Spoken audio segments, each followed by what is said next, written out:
அப்பாடி எப்படியோ ஒரு வழியா நம்ம கிச்சனுக்கு லீவ் விட்டாச்சு. ஊருக்கும் கிளம்பியாச்சு. எங்க போயிட்டு இருக்கோம்னு பாத்தீங்கன்னா வேலூருக்கு தான். இங்க தான் எங்க சித்திங்க எல்லாருமே இருக்காங்க. நாங்க கிளம்பிந்த என்னமோ மத்தியானம் தான், ஆனா வந்து சேர்றதுக்கு நைட் ஆயிடுச்சு. அதனால வந்ததும் கிசிங் எல்லாம் சீன முடிஞ்சதும் படுத்து தூங்கிட்டோம். காலையில ஏஞ்சதும் பார்த்தாக்கா வெரைட்டியா மீன் நண்டுன்னு எல்லாமே வந்திருந்தது. சரி நானே சமைக்கிறேன்னு சொல்லியிருந்தேன், ஆனா சித்தி விடல, இல்லை நானே சமைக்கிறேன்னு சொல்லிட்டாங்க.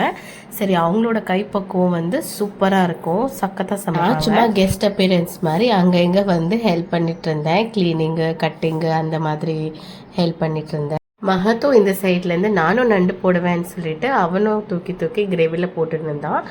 ஒரு பக்கம் வந்து நண்டு வச்சுட்டோம், இன்னொரு பக்கம் வந்து கொழும்புக்கும் ரெடி பண்ணிட்டு இருந்தாங்க. அப்புறம் நண்டு ஆகிறதுக்குள்ளே கொழும்பு கொச்சிடுச்சு. ஒரு சைடில் வந்துட்டு ஃபிஷ்ஷும் வந்து நல்லா மசாலா போட்டு வச்சுட்டு இருந்தாங்க. ஃப்ரைக்கு மசாலாலாம் போட்டு வைக்கிறதுக்குள்ளே கொழும்பும் நல்லா கொதிச்சு கட்டியாக வந்துட்டு இருந்தது.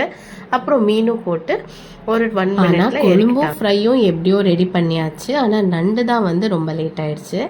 ஏன்னா நம்ம போட்டிருக்கிற தண்ணி எல்லாமே நண்டில் ஃபுல்லு எடுத்துக்கிட்டு அது வந்து கட்டி ஆகணும்.